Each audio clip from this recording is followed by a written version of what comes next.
Muy buenas tardes, bienvenido a la mesa silvoagropecuaria de la revista de Leche. Debo hacer un pequeño alcance porque no estamos grabando en la radio por el tema del COVID-19, estamos haciendo una teleconferencia, que es lo que se está usando hoy día, y en esta ocasión quiero reiterar de que puede que el sonido de repente no sea el óptimo como cuando es un micrófono radial, así que para que los auditores nos tengan en esa concepción de que hay algo un poquito más rústico en esta ocasión. Bueno, es importante, quiero presentarle un médico veterinario, amigo también, que es profesor asociado de la Facultad o Escuela de Medicina Veterinaria de la Universidad Mayor en Santiago. Don Miguel Díaz Casitúa, que se ha dedicado ya hace un buen rato al tema de la vida silvestre, y por eso lo he llamado para conversar sobre un tema que en la región de los lagos, de los ríos y en general en el país, pero vamos acá a esta zona sur, es un tema que no es menor porque hay una línea muy fina entre el mundo silvestre o salvaje, entre comillas, y la vida ganadera, agrícola y de citadino, que uno lo ve más relativamente lejos, pero ya hemos visto cosas que han pasado en Santiago, como comentamos, de que un puma de repente andaba paseándose por una ciudad, una calle bastante importante allá en la capital. Miguel, bueno, eh, entremos de hecho en la materia. Me interesaría que entráramos a conversar, Miguel, y nos ilustre un poco sobre cómo está la vida silvestre en nuestro país, que muchas veces hay muchas cosas que son bastante, para mi gusto, preocupantes, ¿no? Por el tema, por ejemplo, el bosque, o sea, mejor las plantaciones, disculpa, las plantaciones de pino de eucalipto, que en realidad no es un bosque, pero todas esas cosas, hay muchas cosas que el ser humano hemos hecho y que seguramente atentan contra el mundo silvestre, y tú eres la voz indicada para hablar un poco, ya sea de aves, algunos mamíferos, reptiles, incluso de insectos. Por favor, doctor. Bueno, muchas gracias por invitarme. Es un placer de nuevo estar con ustedes. Hemos conocido en la universidad y en otros lugares la valiosa iniciativa con el cual ustedes están apoyando al mundo silvoagropecuario. Cada vez más la gente que nos comenta lo interesante de los programas y que busca orientación y opinión sobre algunos temas que ustedes muy bien han relevado, digamos, en el programa. Bueno, sobre tu inquietud, Rolando, y me imagino que también es inquietud de muchos productores y también profesionales que trabajan en el mundo silvoagropecuario. Debemos decirles que la fauna nativa chilena, digamos, ¿no? Por ejemplo, el conejo no es nativo de Chile, ¿no? Claro. Las abejas que producen miel tampoco son nativas de Chile. Hubo una primera invasión de especies extrañas cuando llegaron los españoles a América Latina, que trajeron los caballos, las vacas, las cabras, las ovejas, los burros, los asnos, Y la y cruz, todo, ¿no? Todo tipo de animales que hoy día ya están naturalizados, claro. digamos, acá y son parte de nuestra producción y de nuestras dietas y todo eso. Entiendo que Pero también, antes que pero entiendo que también los sí, gorriones incluso los trajeron los españoles, ¿no? los gorriones son posteriores, son europeos, sí, son Sí, del claro. centro de Europa, ¿no es cierto? El famoso Passer domesticus, que hoy día tiene un problema gravísimo de enfermedad y que está atacando a muchas poblaciones, y ustedes deben notar que están disminuyendo en la abundancia a los gorriones tanto en Europa como en América Latina y en Chile, digamos, Mira, ¿no? Hay un problema de enfermedad, digamos, que ha estado atacando a estos gorriones. Bueno, Chile, la fauna chilena es una fauna muy diversa. Si uno va para el altiplano, encuentra las vicuñas, los guanacos, ¿no es cierto? Las vicachas, las taguas cornudas en las lagunas, encuentra los zorros, encuentra una cantidad muy grande de ratones, digamos, ¿no? Silvestres chilenos. Chile es un país no muy rico en fauna, como por ejemplo un país tropical como Colombia, como Claro, México, claro. ¿no?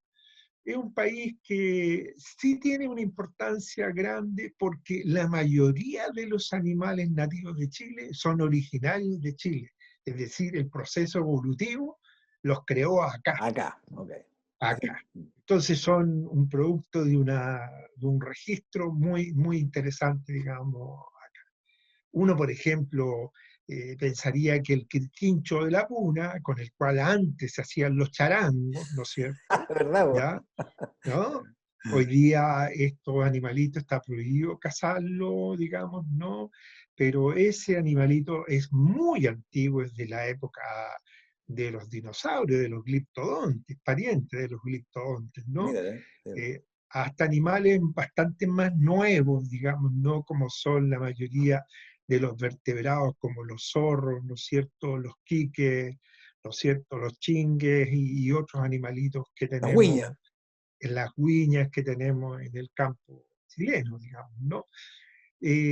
Nosotros no somos tan ricos en diversidad biológica, en seres vivos, ¿no? A nivel mundial hay como un millón y medio de especies entre animales y vegetales, pero conocido hasta hoy día, Claro. digamos, pero los estudios indican que hay más o menos unos 8 millones de especies. Es decir, todavía falta por descubrir una cantidad importantísima de especies, que algunos están en las profundidades, pero del mar, otros están Claro. en algunas profundidades de la selva. Lo que más conocemos en general son los animales y algunos tipos de animales, ¿no es cierto? Las plantas que han sido estudiadas largamente y eso.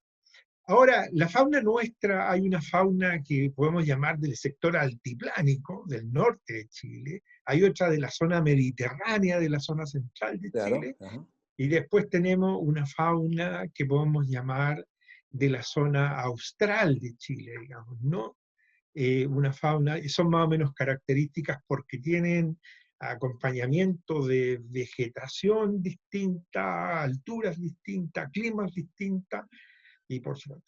Ahora, la fauna más castigada en el país es la fauna que está en la zona central del país, donde está la mayor parte de los humanos. Claro. ¿No? Y No es coincidencia eso. desde tiempos muy tempranos, eh, por ahí por el 1850, 1900, es que a la fauna de la zona central se le dio como caja, como caja. No voy a hablar de la fauna marina porque Sí, vamos a tocar solo lo claro. terrestre, Sí, ¿no? sí.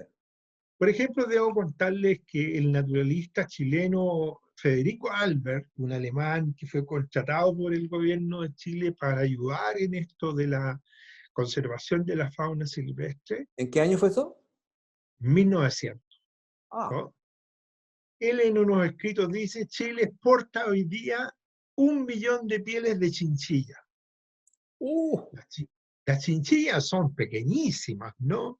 Pero las damas antes, pero se desvivían por tener un abrigo de piel de chinchilla porque era lo más fino, claro, ¿no? Y la piel de una chinchilla te cabe estiradita, curtida, te cabe en la palma de la mano. O sea, ese es el tamaño que tiene, sí. ¿no? Entonces, para que Chile exportara 1 millón de pieles de chinchilla, la verdad es que tiene que haber muerto por lo menos 1,5 millones, porque había un montón que no servían, digamos. Claro, seguro. Bueno, hoy día la estadística oficial de CONAF de chinchillas existentes en el país es de 34.000 especímenes.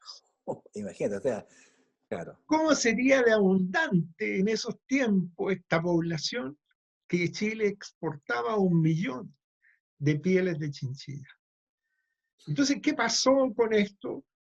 Se le dio, se le dio, se le dio, se le dio, se le dio, hasta el momento en que la chinchilla, digamos, ya desapareció, el negocio se hizo pésimo, los cazadores no querían cazar porque pasaban todo el día dando vueltas, los precios se fueron, Y apareció además la gente defensora de los animales que decía esto es inhumano, esto no es éticamente sostenible, no se puede exterminar a una especie, digamos, por darle el gusto a damas de altos ingresos para que tuvieran unos abrigos que ellas encontraban fantásticos, ¿no? Claro, Y claro, te pongo entonces un caso, digamos, de por qué la mayoría de la fauna del país, entonces, desde los tiempos de la colonia hasta ahora, ha tenido un descenso en el número de individuos y felizmente todavía no tenemos ninguna extinción, digamos, de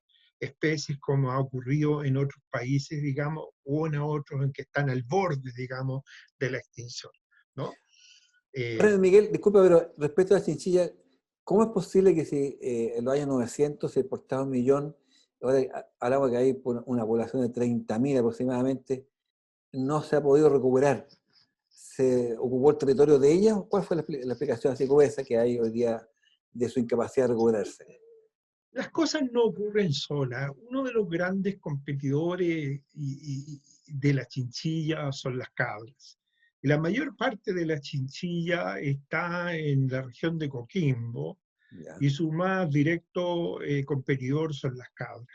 Cabras por el forraje, la chinchilla es un animalito de hábito nocturno, también ocurre lo que se llama en biología de los animales silvestres el efecto Ali, ¿no?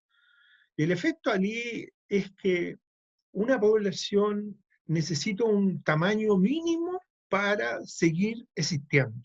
claro, claro, Cuando tú llegas a un tamaño muy bajo, la probabilidad de que un macho se encuentre con una hembra para tener familia y tener cría tiende a cero, claro, porque están muy dispersos en el territorio, no se van a poder escuchar, ni claro, se van a poder mandar WhatsApp, ni claro, nada por el estilo, claro, digamos, ¿no? claro, Entonces la probabilidad de que tengan descendencia baja notablemente, digamos, ¿no? La posibilidad de que esa población se defienda de esos enemigos también baja. Son presas fácil porque no están los vigías, no están los que están escuchando para advertirle a los los otros. centinelas. Claro, exactamente. Claro, Entonces estas poblaciones entran en un proceso de involución y pueden llegar a la extinción si es que tú no le generas un territorio donde las amenazas para ellos no existen. Y eso es claro, lo que hizo el Estado de Chile cuando creó la Reserva Nacional La Chinchilla en la cuarta región. Delimitó un enorme paño de territorio donde no entran ovejas, no entran perros, no entra gente a cazar, no entra nada, y las chinchillas están tranquilas, digamos, y han ido incrementando su población, aunque no a los niveles que tenía claro, originariamente, sí. ¿no? No sé si respondo tu No, pregunta total. con Es eso. que, es que eso, es que es importante que los auditores cuando, y yo me acordaba un poco de lo que tú estás diciendo respecto a esa paloma o torcaza que hubo en Estados Unidos, donde también fueron millones, dice que se oscurecía el cielo cuando salían de los bosques hacia a comer, y después cuando llegaban se demoraban un par de horas y se nublaba el cielo. Y las Claro, cazaron, creo que fue en el país por la Primera Guerra Mundial, la metían en lata y la exportaban a Europa, sí, hasta que se acabaron. Pero se acabó. hubo un momento sí que lo que tú decías es muy cierto, o sea, la población tenía que tener una cantidad importante para poder tener una reproducción, porque llegó un momento en que si bien habían quizá un par de miles, antes había millones, pero no fueron capaces y simplemente hasta el último llegaron a últimas, mostraron por ahí una especie de zoológico, Un ahí en la par, última para escalar que después al final murió, se acabó. ¿Te das cuenta? exactamente. Sí. Bueno, Ahora, y ¿cuál es el problema que se extinga un animalito? Normalmente la evolución le toma como la pequeña cifra de unos 70.000 años nomás en crear una especie. claro, ¿Ah? 70.000 años. Hay especies que tienen 300 millones de años, digamos, ¿no? Entonces, es un verdadero desastre que por un efecto de un mal manejo de la codicia o de la imposibilidad de generar ingresos en otras áreas, tú destruyas, digamos, en ese nivel de destrucción este enorme trabajo, digamos, que se ha dado la evolución biológica a nivel del planeta, digamos, para crear estos organismos, ¿no? Miguel, antes que pasemos al tema del segundo bloque, han habido muchas preguntas aquí en la radio respecto de la famosa, este insecto, entiendo que dicen que es japonés, yo no tengo idea si será japonés o no, pero del avispón que están llamando ahora. Algunos han desmentido que no es cierto, otros dicen que sí, que ha llegado, que está, ¿no? ¿Tienes información al respecto, más o menos? Sí, sí, mira, pero antes yo quisiera, de pasar al tema del avispón, Rolando, yo quisiera contarle a los auditores que toda esta tendencia destructiva de especies es una tendencia que hoy día está prácticamente detenida. Ya no hay caza, ¿no es cierto? Ya no hay persecución a los huevos, a las crías, no hay comercio de especies. Entonces, eso ha sido un desincentivo interesantísimo para frenar el deterioro de las poblaciones, de los tricahues, bueno, de las cachañas y de todo eso, por ejemplo, para que se conserven y tengan sus roles que en la naturaleza se han ido formando, digamos, ¿no? Por ejemplo, voy a poner un ejemplo de un desequilibrio cuando tú exterminas los zorros, weón, en un territorio.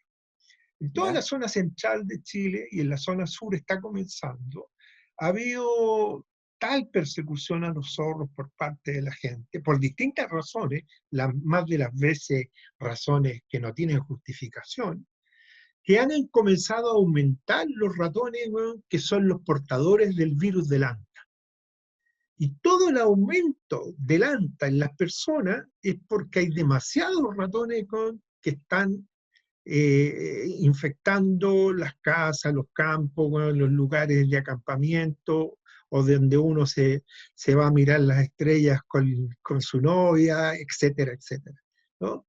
¿Quién los mantenía a raya? Los zorros, por cierto, que era su plato fuerte, digamos, dentro de la alimentación. En la medida en que disminuyen los zorros, porque los perros los enferman con distemper, les pasan el distemper, en que la gente los mata porque tiene la convicción, ¿no?, de que el zorro es lo peor que le puede pasar al gallinero, ¿no es cierto? Claro. Ajá. Pero no se habían dado cuenta cuál es el valor ecológico de esta especie. Entonces, todas estas restricciones a la disminución de estas poblaciones, este cambio de hábito, estos castigos legales, estas denuncias, están ayudándonos porque significa que el ecosistema está recuperando su salud. Qué Y bueno, cuando el claro. ecosistema recupera la salud, se vive mucho mejor porque hay ciertos equilibrios malos que se mantienen y que uno puede administrar ahí. Bien, ya estamos de regreso en la mesa silvoagropecuaria de la revista de Leche, conversando con Miguel Díaz Castitúa, profesor de la Universidad Mayor en la Escuela de Medicina Veterinaria. Bueno, quedó pendiente lo de Dispón. Yo creo que los auditores querían escuchar algo sobre si esta cosa es cierta, bien, es peligroso. Dice que ha matado personas incluso. No acá, pero en otras partes ha pasado. Sí, mira, eh, bueno, el avispón que tú señalas, digamos, ¿no? Es un avispón bastante grande, ¿no? Este avispón debe tener más o menos un largo de entre 1,5 y 2 pulgadas, ¿ya? ¿Ya? Es un avispón que tiene un aparato mordedor, ¿ya? Muy desarrollado, ¿ya? O sea, es capaz, por ejemplo, de traspasar esos trajes, digamos, esas botas, por ejemplo, de hule, que ¿Ya? no la parte de la goma, sino que del hule, los pantalones de estos de mezclilla que le llamamos ¿Ya? nosotros, es capaz perfectamente de perforarlo y de pellizcar y morder la carne de las personas humanas, digamos, Mira. ¿no? Realmente un bicho complicado que es nativo del Japón, como tú bien lo planteaste, pero que se ha ido extendiendo, hay varias especies, ¿no?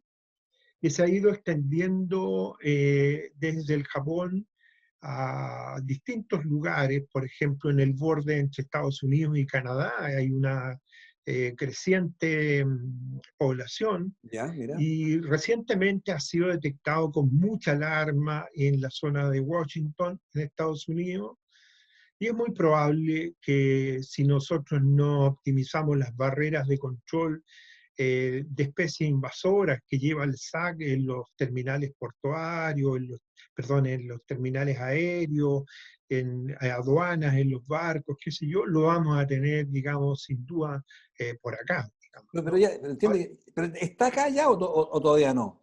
No ha sido detectado acá. Ya, ok, ya. Ahora, este bicho es muy agresivo, ¿no?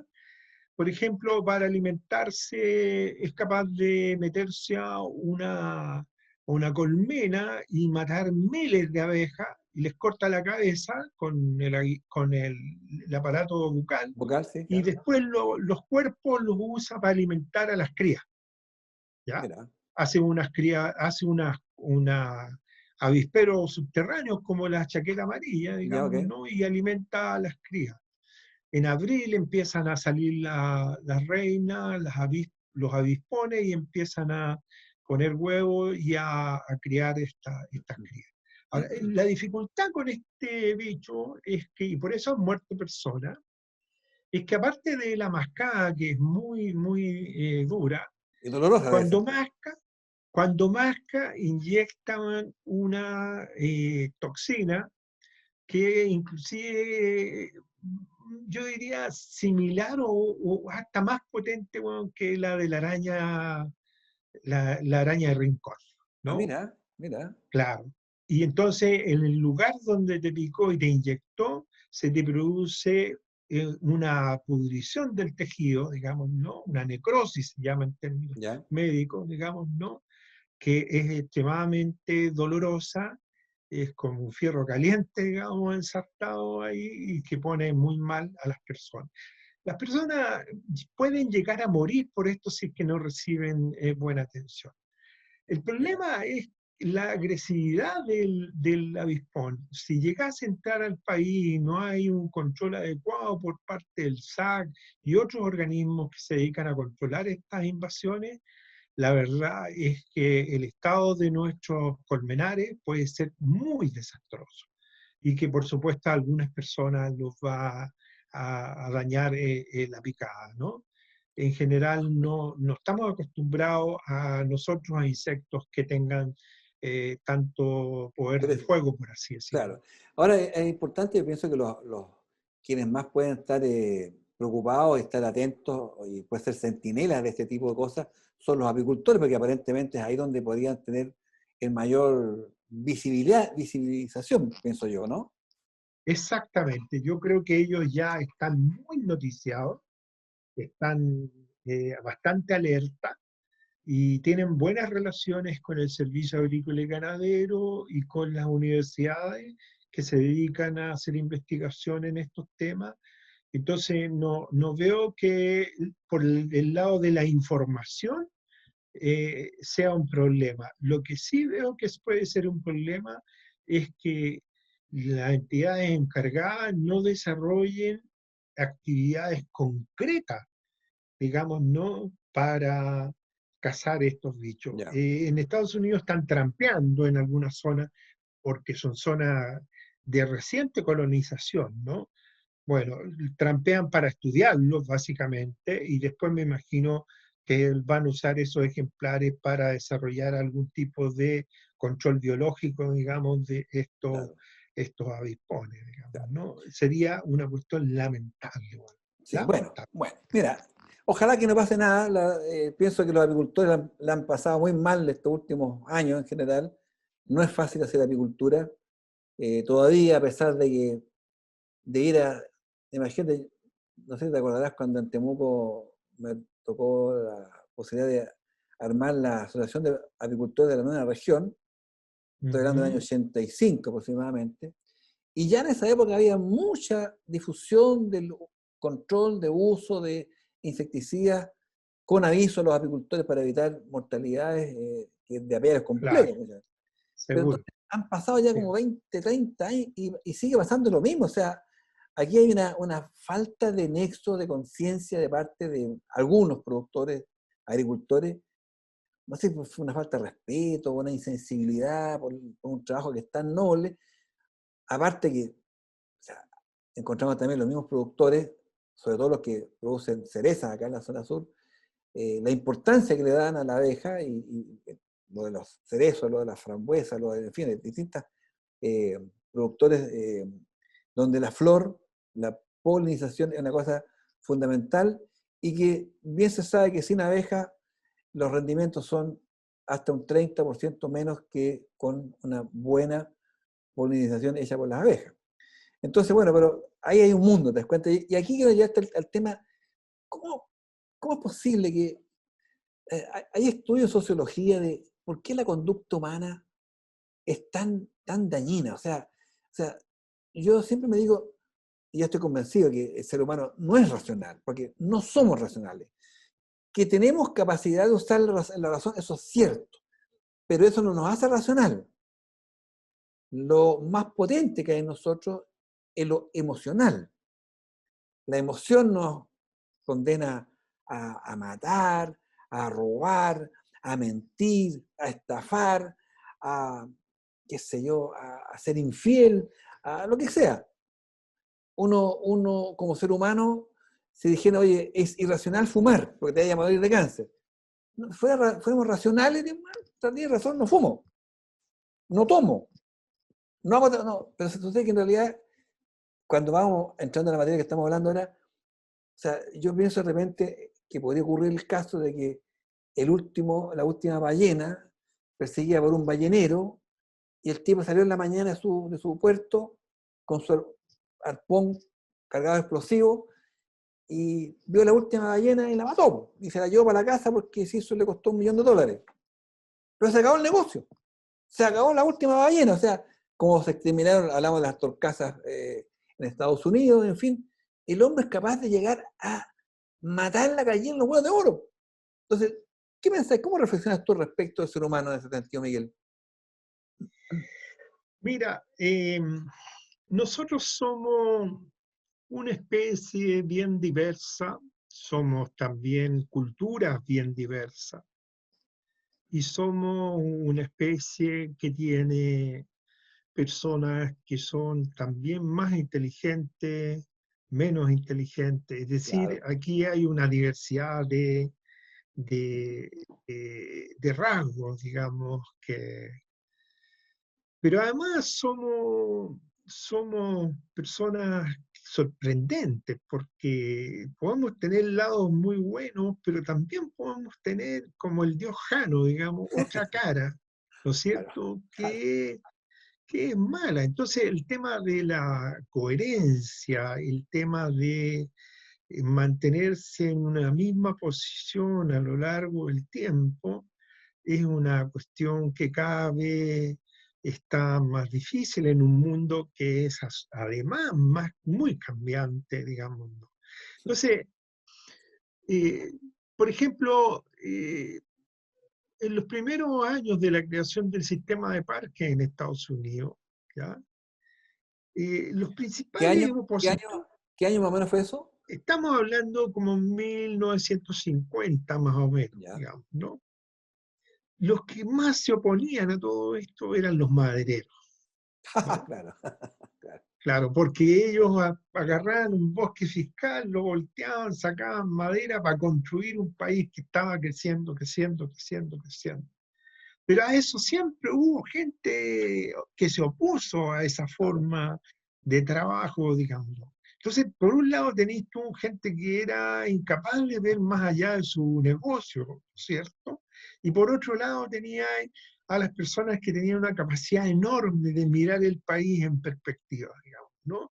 Cientos de años después, digamos, ¿no?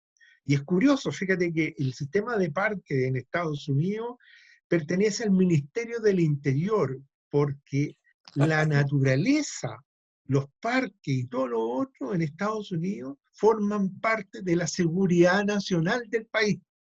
Ya, claro, ya.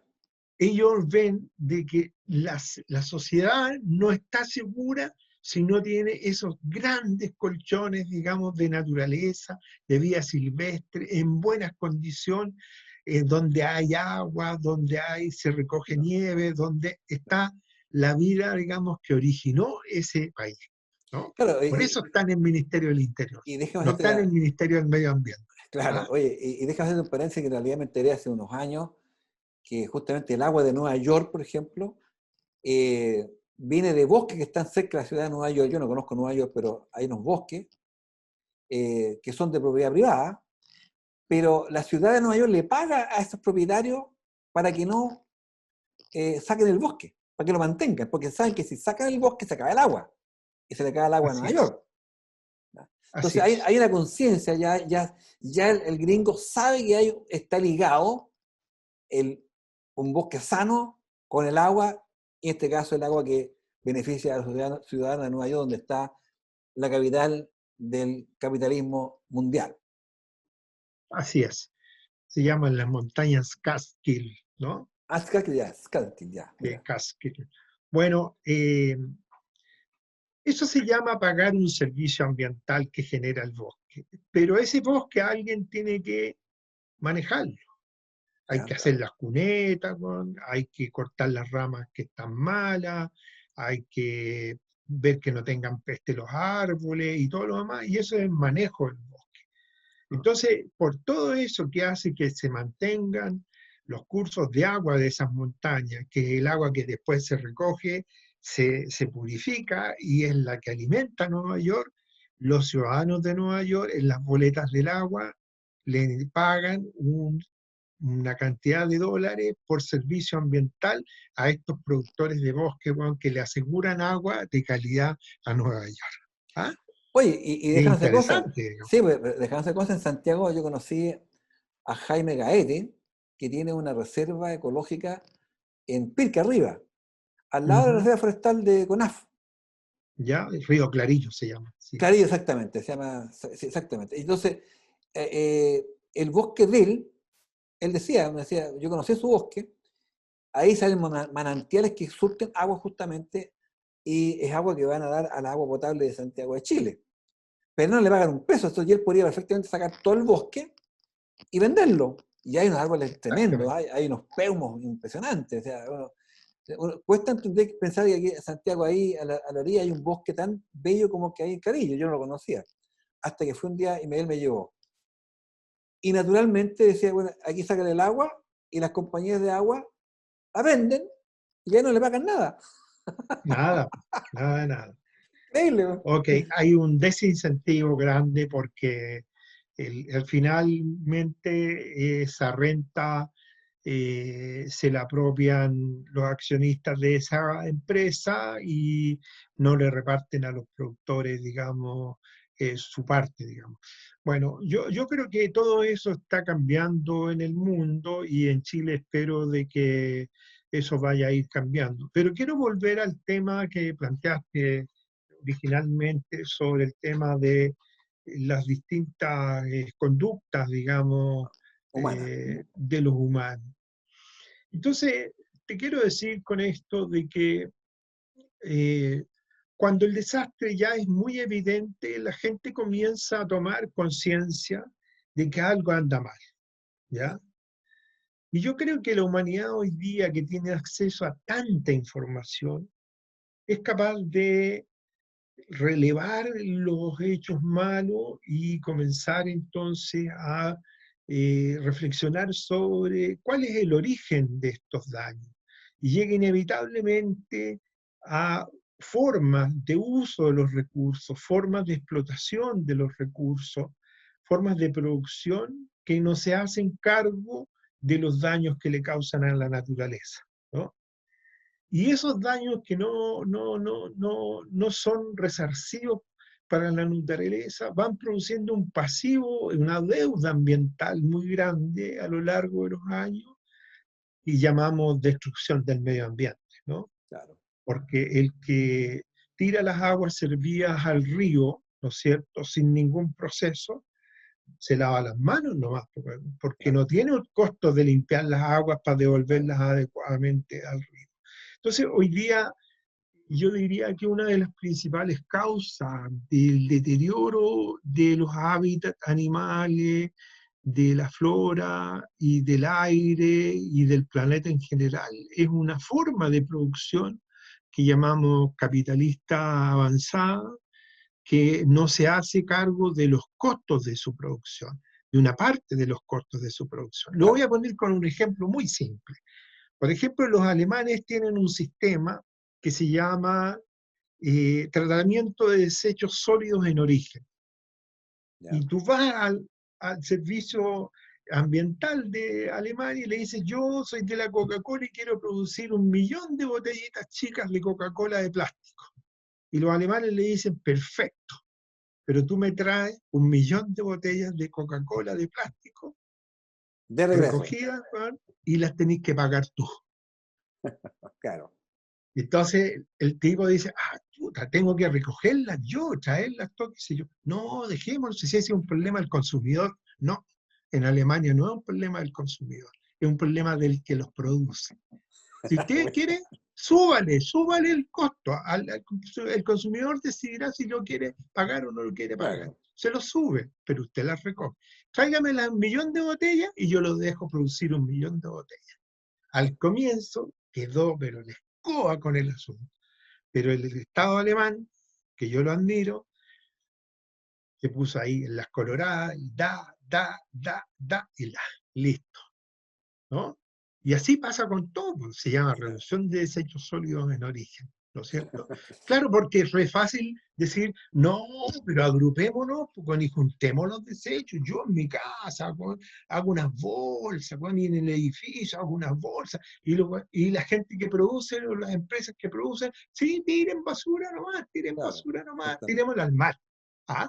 Por último, claro. Entonces hay un problema ahí con un sistema que no funciona. Esto está cambiando porque ahora hay una cosa que se llama diseño verde que toma en cuenta todo esto, están cambiando la forma, porque se ha llegado al convencimiento de que si no se cambia, todo se va a destruir. Porque ustedes han visto seguramente, los auditores, el gran daño del plástico en los animales marinos, ¿no es Sí, cierto? El gran daño de los pesticidas en los animales terrestres, ¿no es cierto? El gran daño de la destrucción de los bosques urbanos, de los humedales urbanos sobre la fauna. Hoy día el principal efecto de daño sobre la fauna y la flora es la destrucción del hábitat. Es decir, los seres humanos cada vez nos metemos más en el hábitat de las plantas y los animales. Para nosotros, para muchos, valen hongo, como se dice vulgarmente, digamos, el lugar donde vive el puma, digamos, acá en la zona central. Entonces hacen casa arriba en la cordillera, ¿no es cierto? Arriba en la cordillera, que es hábitat del puma. Bueno, yo quiero decir que desde hace 10 años tenemos una sequía tremenda en la zona central del país.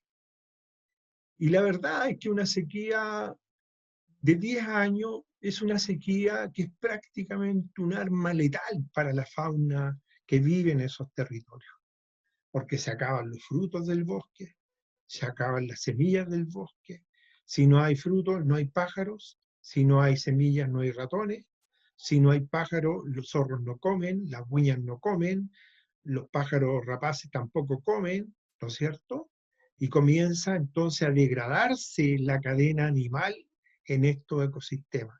¿Qué hacen los animales cuando ven que no hay peligro, como en las cuarentenas que estamos viviendo? Empiezan a bajar los cóndores, empiezan a ver que este humano al cual tanto miedo le tenemos no está, y que abajo puede que haya comida. Y entonces recorren estos lugares de noche, nosotros los vemos de repente, ¿no?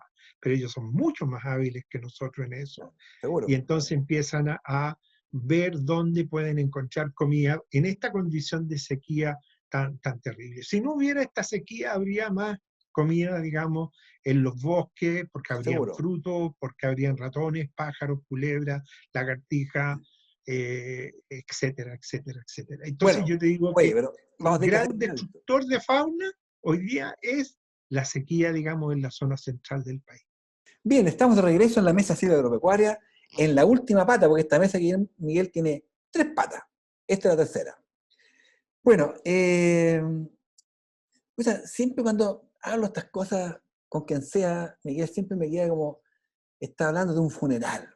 Es una cosa que cuesta encontrar algo positivo, siempre uno ve, ni siquiera que eso, y más encima cuando uno habla de estas cosas termina metido en un forro político, porque si uno habla en contra de las forestales, oh, este gallo es comunista, porque está hablando en contra de las forestales. Sí, yo nunca he estado en contra de hacer negocios, de hacer cosas bien, pero cuando, me acuerdo en Temuco, en los años 80, yo escribí en el diario Austral muchas veces eh, me acuerdo de un muchacho Guerra, que era de la Corma, que al final éramos amigos, pero escribíamos en el diario, él defendía a su forestal y yo defendía a los veterinarios en esa época, ¿te cuenta? Y finalmente decía yo, porque en esa época había unos letreros que decían Chile, país forestal.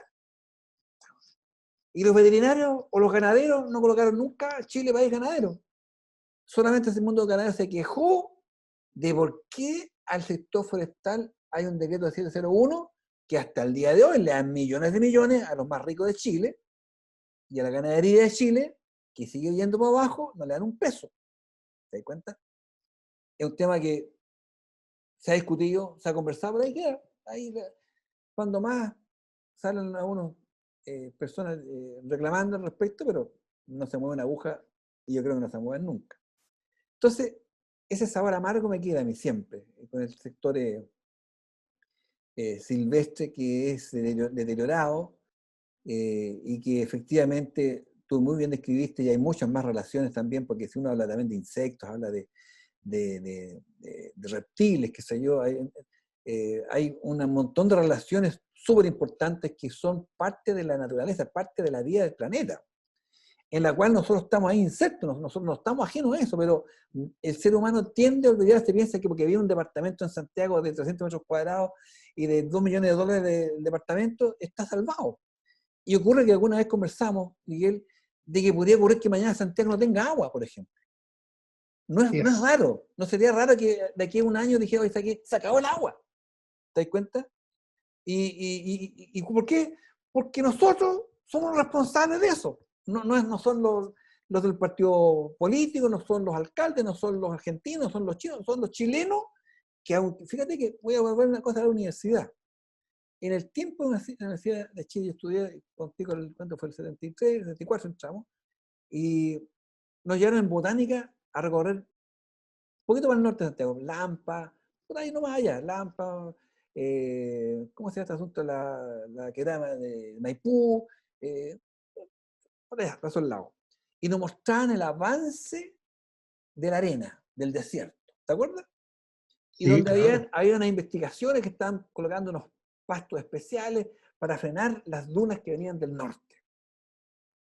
Yo no sé si se ha hecho más, pero uno ve que la sequía, o sea, si uno va, tú que conoces la zona, ahí en el Valle del Elqui, antes pero saliendo hacia la costa, donde están la Punta Choro, uno pasa por un lado donde hubo una vez un río enorme, están marcadas las muros en ambos lados de la montaña, donde estuvo el cauce del río, donde hubo un río de varios metros de alto.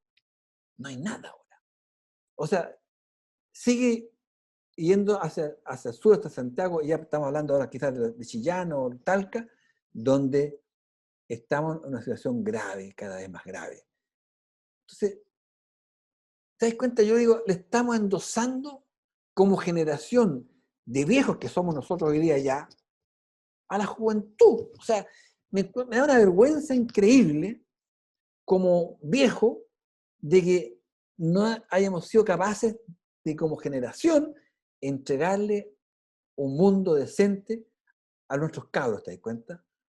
Y como que da lo mismo, uno se muere, muchos han nacido ricos, da lo mismo, no importa que la otra generación, que sus nietos, mañana vayan, como dice en Argentina, a abrir la canilla y sucede que la canilla no tiene agua. ¿Qué reflexión hay ahí, Miguel? Bueno, mira, yo trabajo con muchos jóvenes, Rolando, de la Universidad de Chile, de la Universidad Católica, de la Universidad Mayor, y en general lo que uno percibe hoy con los jóvenes es no una crítica muy violenta a los viejos, ¿ya?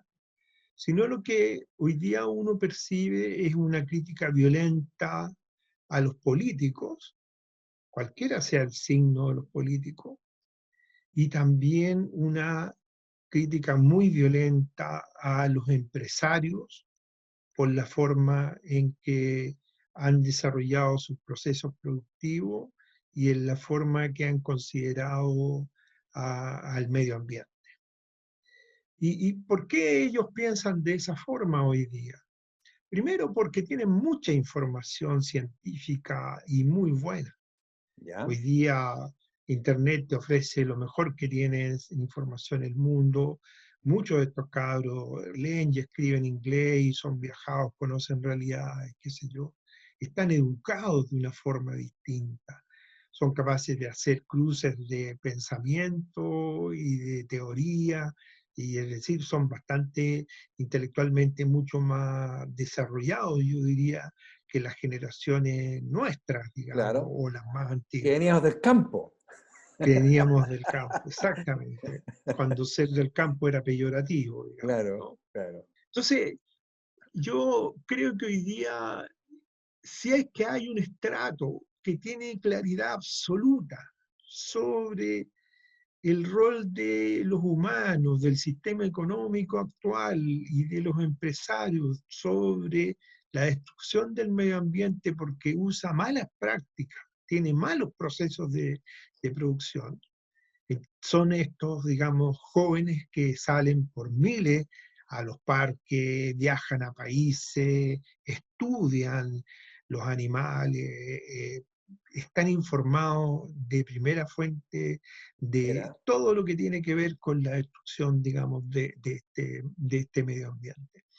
Entonces, ellos son muy potentes, muy, muy potentes. Yo tengo ahí una esperanza muchísimo y la veo cotidianamente cómo van avanzando, digamos, cómo conquistan a públicos más amplios y son como, yo te diría, una vanguardia, digamos, en la conservación. Y están preocupados de que la leche que produzca sea una leche sin contaminantes, que el trato animal sea un trato digno a los animales, que las producciones industriales de pollo sean tolerables, de mirar en detalle el reglamento de ética que usa, no sé, una gran empresa productora de cerdos versus la realidad que hay dentro de las empresas y son capaces de meterse adentro, filmar clandestinamente y después denunciar. O sea, se la toman en serio, digamos, este cuento, digamos, ¿no? Y yo me alegro montones, digamos, de que así sea. Entonces, pero por otro lado, tú tienes una inmensa masa consumidora, ¿ya?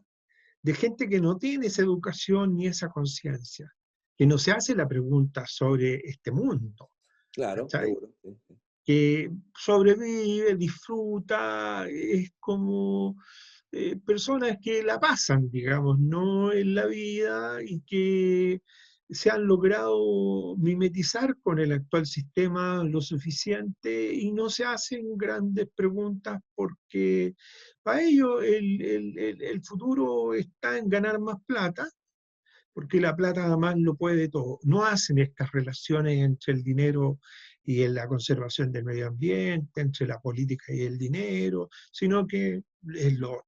Y lo que es más, las élites de estas sociedades nos han convencido de que lo mejor es ser un superconsumidor, comprar de todas las cosas que se le pongan por delante, viajar a todos los lugares, consumir, todo lo que esta sociedad le ofrece, la gran mayoría de productos que no tienen ningún sentido, digamos, tenerlo, Seguro. digamos, ¿no? Entonces, yo te digo, pero siempre las sociedades se han movido entre los grupos cultos, digamos, ¿no? Que son capaces de transformar la teoría en cambio a nivel político, a nivel tecnológico y a nivel social, digamos, ¿no? Hoy día hay grandes empresas preocupadísimas del diseño inteligente, del diseño verde, de disminuir ¿cómo se llama? La obsolescencia programada para no producir tanta basura y así. O sea, yo tengo fe en que hay un grupo de la humanidad que está en esta otra, de que el planeta sobreviva y con ello los animales, la fauna, la flora. Qué sé yo. Ahora, las tendencias que tenemos en este minuto a nivel global, a nivel mundial, efectivamente son muy malas.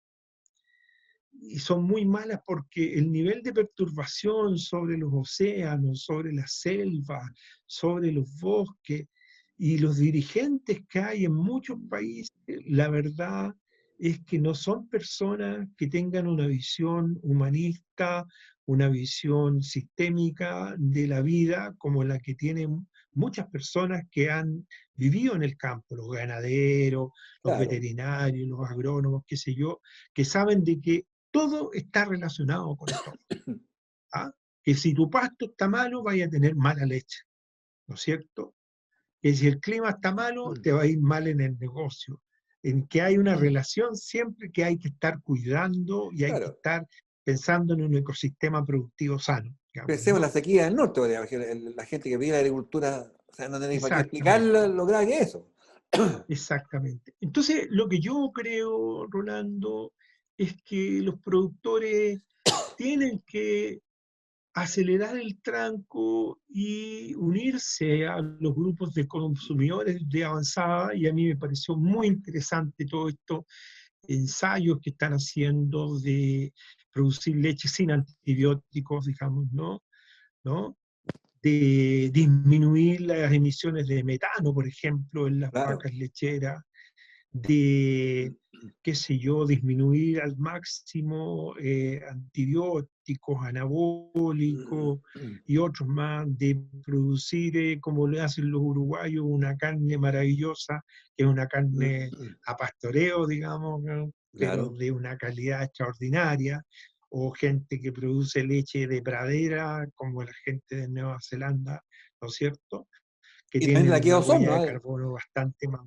Y la de ¿Ah? Osorno también, ¿ah? Discúlpame, aquí hay que tener leche de primera calidad en la zona de los lagos y los ríos.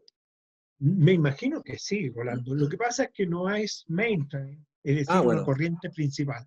No es claro. corriente principal todavía. Yo creo que tenemos una brecha muy significativa, ¿no?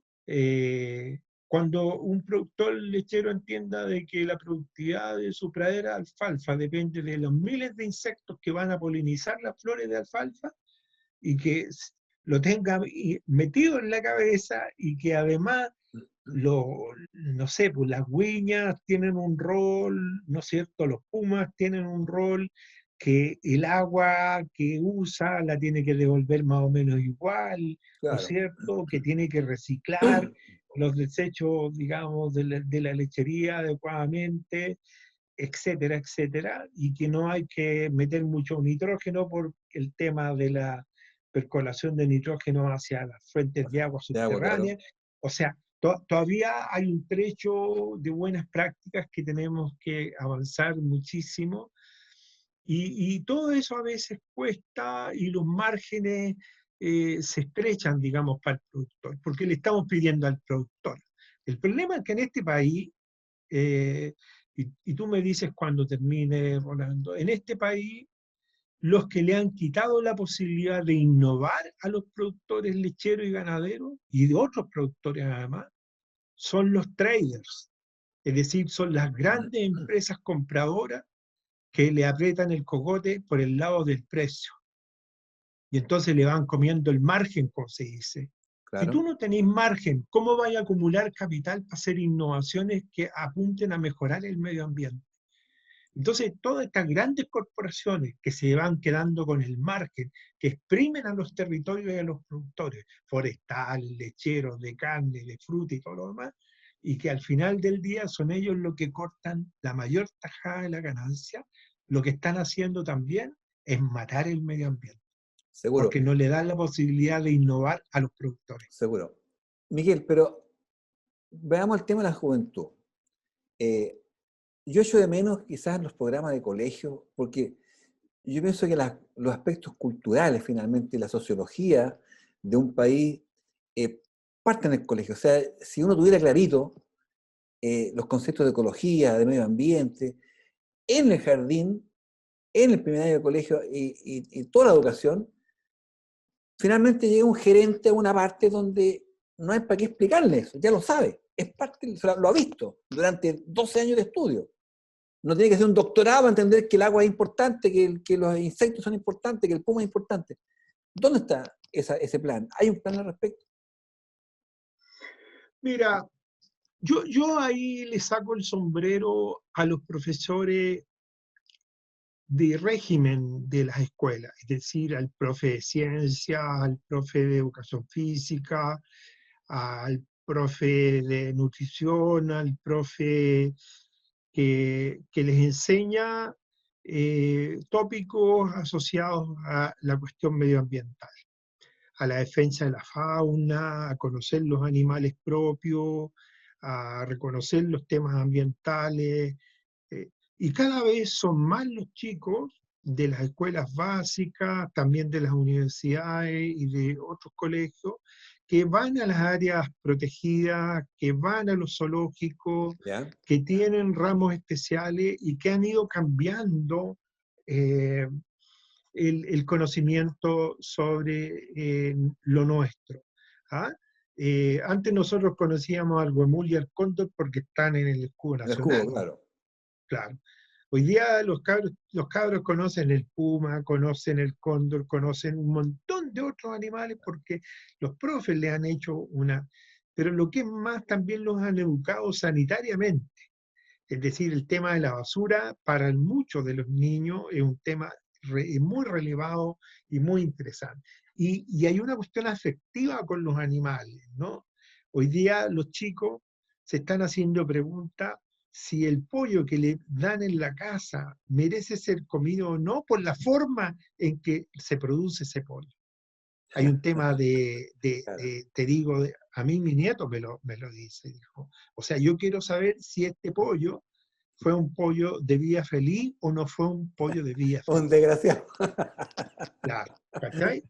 Porque Claro. los tipos saben ya y se han informado porque hay miles de programas en internet, hay videojuegos, hay un montón de cosas, y la televisión abierta ha hecho una cosa bien interesante con todos estos programas sobre la vida silvestre y todo eso. Entonces hay un cambio muy interesante, digamos, en esto. Ahora, ¿quién está fallando, a mi juicio? Yo creo que está fallando por un problema de falta de presupuesto y de importancia que se le asigna el Ministerio del Medio Ambiente. ¿Ya? Es de una extrema debilidad en los temas educativos, es un ministerio débil en términos presupuestarios y de personal, es un ministerio que tiene una tremenda función que hacer en Chile y es algo que resulta incomprensible los presupuestos muy exiguos que tiene el ministerio, teniendo tantas cosas que educar a la gente, Claro. teniendo tantos procesos que impulsar para hacer mejor la convivencia. Pero Mira, hay resistencia, hay sectores empresariales resistentes a esto que no se quieren ajustar a las normas medioambientalmente sostenibles. nos pilla la hora, Miguel, pero hay un minuto para decir un mensaje final, ya sea a la juventud, ya sea a los agricultores del sur, del norte. Elige tú a dónde van tus últimas reflexiones respecto a la vida silvestre aquí en Chile y en el planeta. Yo creo que lo más importante para todas las personas que queremos que el planeta no se destruya y tener una mejor calidad de vida y tener también una tranquilidad espiritual con nosotros mismos de hacer lo correcto, es entender de que la vida es un fenómeno donde cada una de sus partes, y me incluyo a lo humano, tiene un rol, ¿no? Y ese rol está acotado, tiene que ejercerse dentro de ciertos márgenes, porque de lo contrario desborda esta situación. Yo creo que la humanidad, Rolando, se tiene que comenzar a plantear ya el tema de la superpoblación humana sobre el planeta. Es un tema que vamos a hablar muy pronto. Sí, Superpoblación humana sobre el sí, planeta. sí. Miguel, Eh, el tiempo nos pilla y hay que hacer el corte. Yo te agradezco un montón tu presencia. La verdad que, como siempre, he aprendido de ti muchas cosas. También he aprendido cosas malas, pero esta es una cosa que realmente es edificante. ¿Ah? Eh, quiero decirle a nuestros auditores también que nos sigan en Facebook, en Instagram, eh, y en la página de la revista de Leche.